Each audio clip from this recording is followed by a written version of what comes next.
ये हर सिंगार हिलाकर बुरा किया, पांवों की सब जमीन को फूलों से ढक दिया।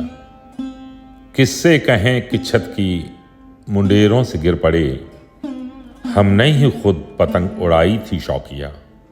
अब सबसे पूछता हूं, बताओ तो कौन था वो बदनसीब शख्स जो मेरी जगह जिया।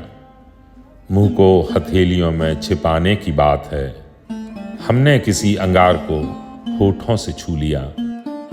घर से चले तो राह में आकर ठिठक गए, पूरी हुई रदीफ अधूरा है काफिया। मैं भी तो अपनी बात लिखूं अपने हाथ से, मेरे सफ़े पे छोड़ दे थोड़ा सा हाशिया।